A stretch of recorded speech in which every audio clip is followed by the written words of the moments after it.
grateful that you have made time to be with us today and carry out the work the President asked you to do as member of the task force on protecting Native American children in the Indian Health Service system. One of the pillars of my Be Best initiative is children well-being. And when I look around this room, I see so many people who have made the well-being of children their life's work.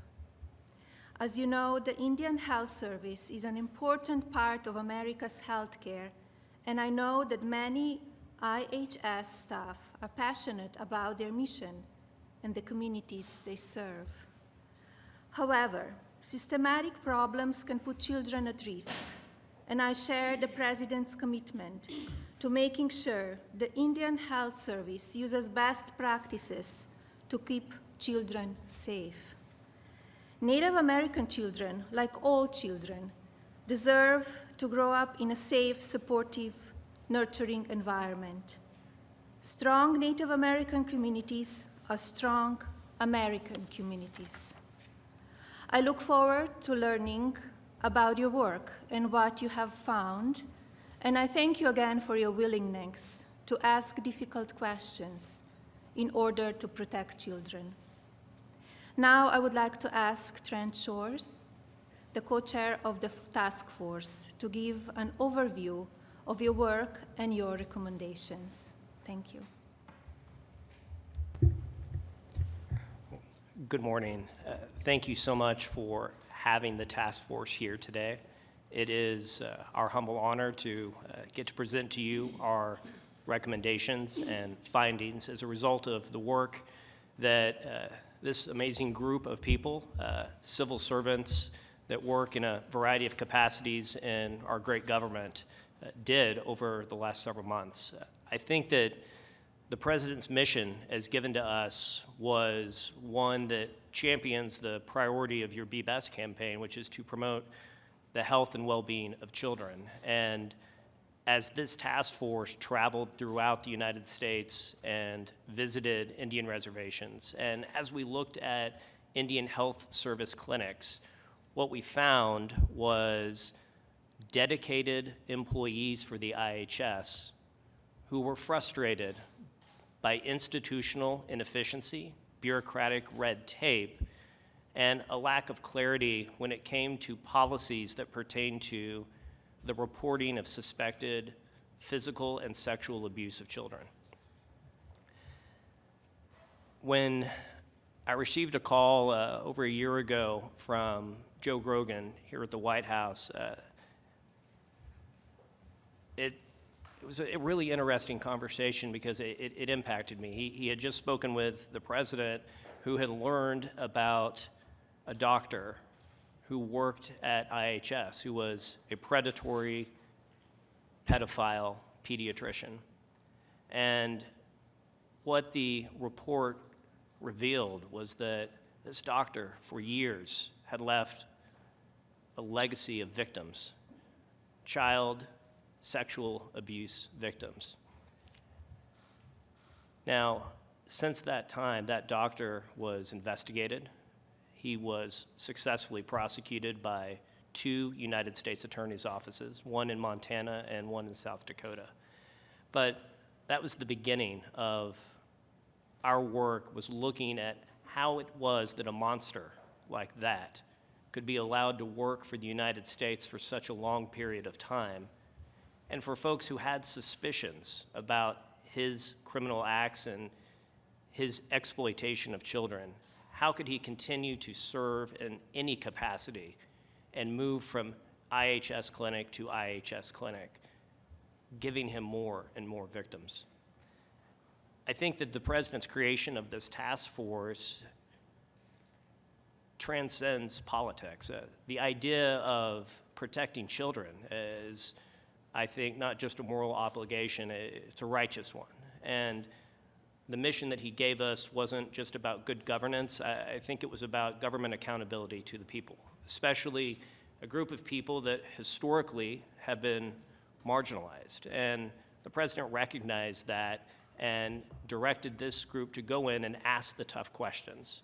and to follow wherever the evidence may lead, no matter how inconvenient. And what we found was that there were years, decades of systemic institutional problems that led to an environment where a predatory pedophile could take advantage of government inefficiencies and confusion to sexually abuse children.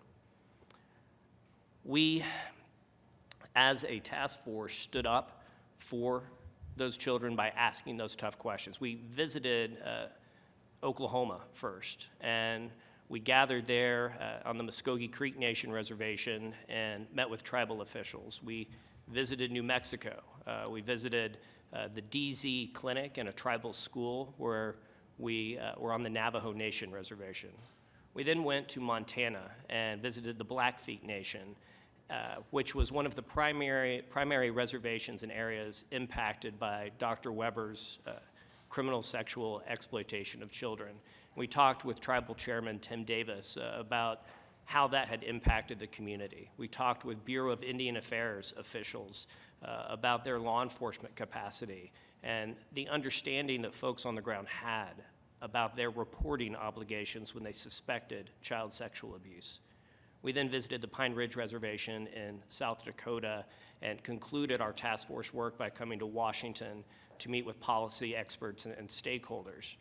And at the end of the day, what we learned was the Indian Health Service needed more uniform policies that applied to the reporting of child sexual abuse, that they needed to institute better and more frequent training of their employees to ensure that their employees understood what their reporting obligations were. We also, though, couldn't just address reporting. We realized that there were larger systemic problems, like IHS's ability to recruit and retain top healthcare professionals and to properly vet them through a credentialing and licensing committee. We sadly learned that there were times when, even though a doctor's background appeared problematic, that a licensing committee would still accept them into their hospital and into their community because of the overwhelming need. And we saw that in part with somebody like Dr. Weber, who, although folks had suspicions and had allegations that he was a pedophile, people were afraid to come forward because he was one of the few pediatricians that they had. And the reporters, the people who suspected that he was doing what he was doing, didn't want to be the person responsible for getting rid of one of the few pediatricians they had for that community. That is a choice that no American should have to make. And I am thankful that and confident that under President Trump's leadership and Secretary Azar and Rear Admiral Wiaki at IHS, that we can implement the changes recommended by the task force. I want to ask, before we continue, each of the task force members to introduce themselves to you, to tell you a little bit about their background and the important role that they played. We formed our task force like a multidisciplinary team. I'm a career prosecutor. I've worked for the Department of Justice since I got out of law school, and my primary area of responsibility was crimes in Indian country. I'm a citizen of the Choctaw Nation of Oklahoma, so to greet you, I would say Halito Chimachukma, and it was an honor for me to get to be a prosecutor that worked with Indian country and victims of violent crime. We know that Native American women and children are sadly overrepresented in the victim class when it comes to violent crime in our country. And so a multidisciplinary approach, which is what I used as a prosecutor, was how we approach this, because you bring different perspectives together so that you can have a more holistic view when you're not only assessing the problem but developing solutions. So first, I'd like to ask Shannon Kazoni to introduce herself. Shannon, if you would. Thank you, Trent. My name is Shannon Kazoni, and I am a tribal liaison and AUSA in the Northern District of Oklahoma. I started my career as an assistant district attorney in a small county in Oklahoma, And then I was a tribal prosecutor for the Muskogee Creek Nation for several years before I came to the U.S. Attorney's Office. So my experience is tribal, state, and federal prosecution. In each one of those, I have certainly done plenty of child cases. And it was no surprise to me to see, well, I say it was no surprise to see reporting was an issue. What surprised me with the task force was that the professionals we were dealing with, lack of understanding on how to report supervisors and doctors, for instance, those in authority. And that was one of the, I think, my key takeaways. We've got to have better reporting. We have to have reporting. It is key to protecting that child and getting that child in a safe environment. But it is also incredibly key to get early reporting so that we get these cases in the hands of individuals like Kurt and Bo, investigators, and forensic interview like Stephanie. So, Thank you. Good morning. My name is Stephanie Knapp. I'm a licensed clinical social worker. Currently, I'm a child and adolescent forensic interviewer for the FBI. I've worked just shy of 30 years in child protection. I started my career as a child protection worker in Colorado, was then the co-director of the Kemp Child Protection Team at Children's Hospital. I became a contractor for the FBI to train primarily in Indian country in 2001, and then became a full-time employee at the FBI for protecting children as a licensed clinical social worker. I have been amazed at the work that this task force and the people in the communities that we work for, tribal communities, Native communities, at the work that is being done with the very few resources that are available.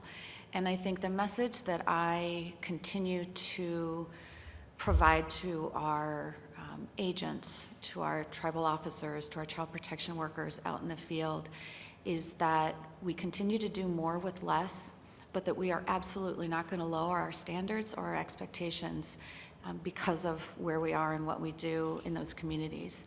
And I think that the passion that drives the work is really from the heart, and it's really about protecting children because there is no greater resource than our children, and we have to continue to expect more from the people that are there and to expect more, I think, nationally and globally for our children, our Native children and communities. So thank you for having us. Thank you for a great job. Thank you. Hello, Madam First Lady. My name is Bo Leach. I too am a member of the Choctaw Nation of Oklahoma. I am the Southeast Region Agent in Charge for the Bureau of Indian Affairs, Office of Justice Services, Branch of Criminal Investigations. I'm in my 34th year of law enforcement. I currently office in Oklahoma. I think the key takeaway I got from our work was that we were looking at an organization that was operating on a different model than any other organization I've ever been associated with or looked at, that they actually were delegating the responsibility, management responsibility to the absolute lowest level without training the lowest level in management training. The lack of training in reporting and no national standards, I think, was the biggest takeaway for me. Thank you. Thank you. Thank you. A great job. So those were our task force members, and there's two that were unable to join us today. One was Dr. Caitlin Hall. Dr. Hall actually works for IHS. She's a pediatrician, and she works at the DZ clinic that we visited. So she was unable to join today because she's out working today, actually testing children, I believe, at a school on or near the Navajo Nation.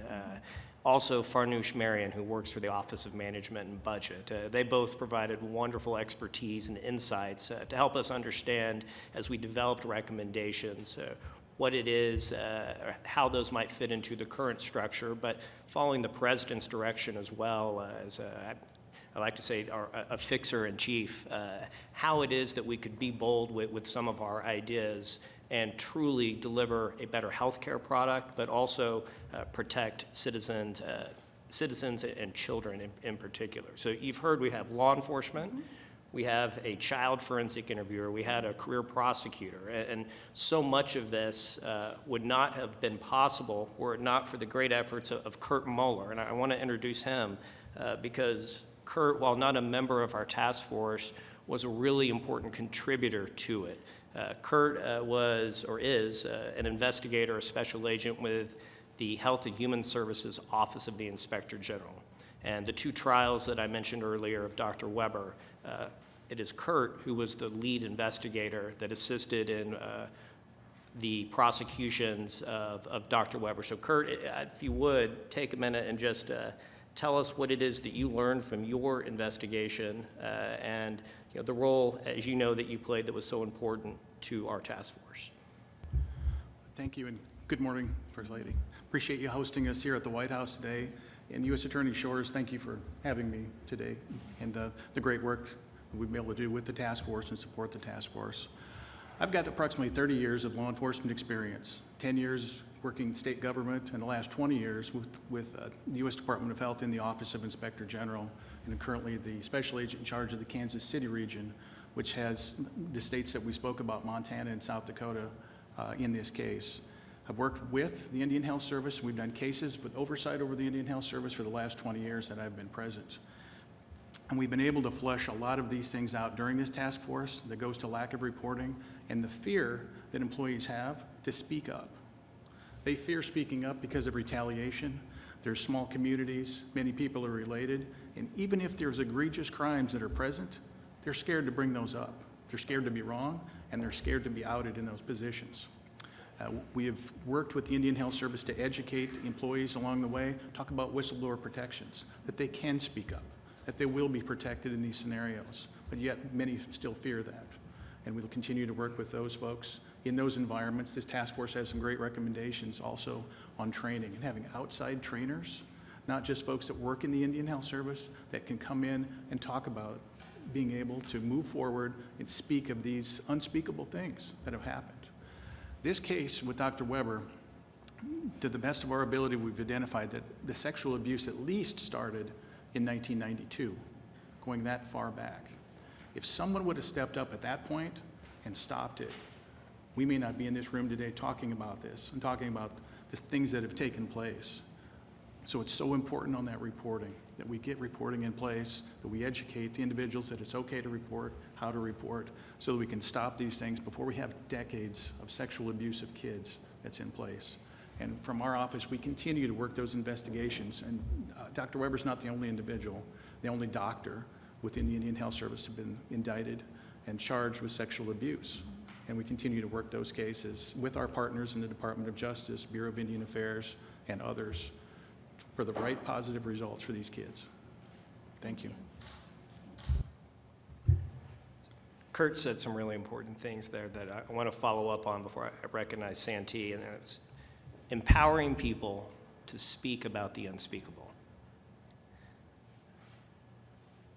We should all want to step forward and protect children. When I said that transcends party lines, politics, I mean, it is the right thing to do, but it's a tough subject to talk about, especially in a small community, as Kurt noted. We, as a task force, looked at the setting up and recommended a national hotline, somewhere under whistleblower protection, so to speak, where somebody could come forward without fear of retribution. And that's just as important for members of the community as it is for, say, a nurse who may have suspicions about a doctor.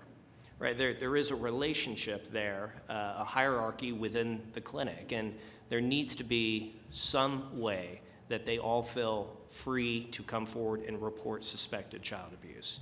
And then for some authority to intervene, not to sit on that information and let it play out to where you have decades of victims.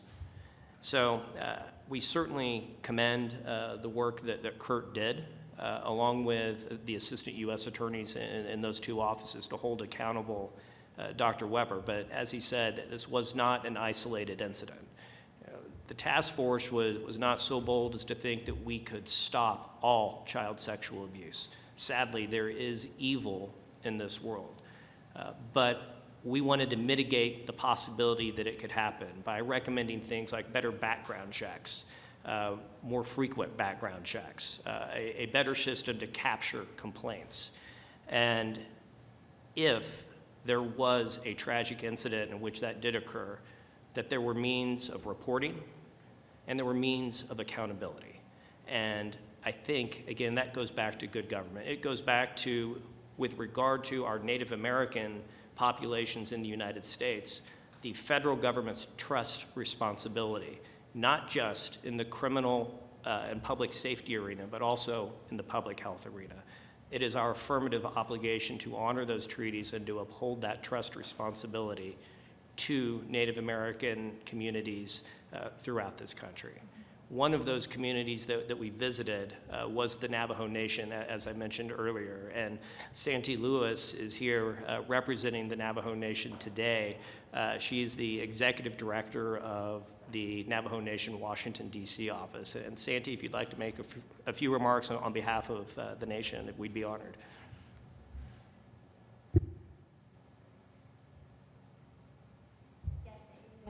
Good morning, First Lady. U.S. Attorney Shores, thank you for this wonderful opportunity. She'e Santee Lewis Yinishia, Ishkahanzo Nishlin Dohalso, Bashchink, Isathan Dashche, Dotachini Dashinella, Akwaja Asan Nishlin. Thank you for allowing me to introduce myself in the Navajo language. The Navajo language, the Navajo Nation was heartened to learn of the convening of this task force. Dr. Caitlin Hall of the Delnao Didley, or DC Health Center in Shiprock, New Mexico, was a participant on the task force, and there is no resource more vital and precious to the continued existence and cultural integrity of the Diné people than our children. Their protection, education, and health care are top priorities for the administration of President Jonathan Nez, the Navajo Nation Council, and the Navajo people. We recognize the United States government's responsibility to protect Native American children, particularly those who depend on the framework established to address health care needs of the American Indian people. The findings of the task force are important to us as they address long-standing issues at the Indian Health Service, and we hope it results in safer service delivery and accessibility for our people. Our children are faced with numerous challenges, including a lack of infrastructure that empowers them to learn on digital platforms and availability of programs and initiatives that present physical, emotional, and recreational opportunities that most American families access easily.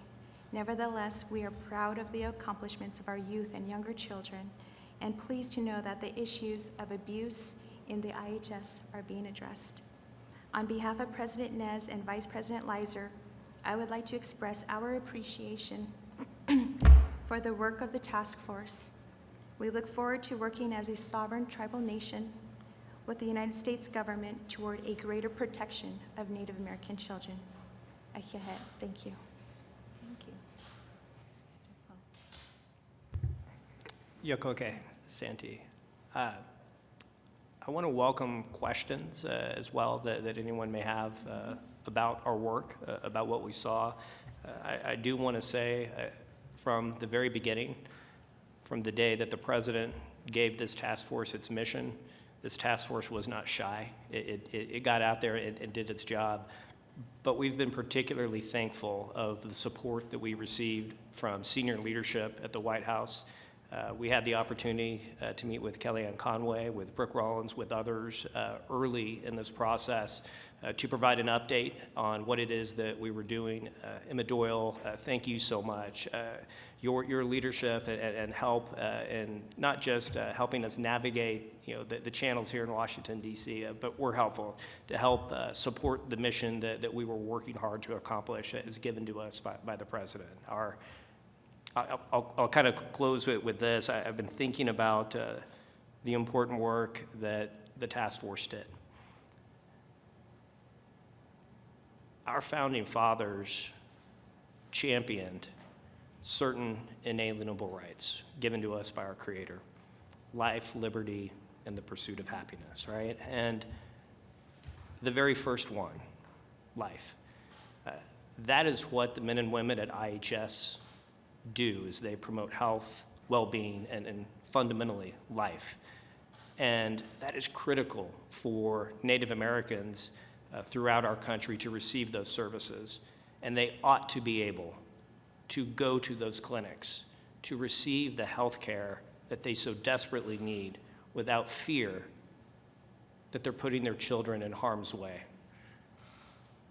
And I think that the men and women of IHS, as well as the men and women of law enforcement who work hand in glove with them when there are allegations, are deserving of our praise and our thanks, but also our support in the sense that we can be better. We can do a better job of protecting those children by adopting the recommendations of this task force. So I thank you for this opportunity to be here this morning, and we welcome the opportunity to clarify anything or answer any questions about what it is that we saw on the ground. Thank you. Thank you all very much for your work that you are doing, and I'm so impressed by how thoughtful you have been with your reports. And I know that this work will help to keep children safe. I'm so glad that you have taken the time to work hand in hand with tribal leaders during this process and to listen to their input. Now I would like to ask maybe Kellyanne to say a few words, and then follow with Emma and Stephanie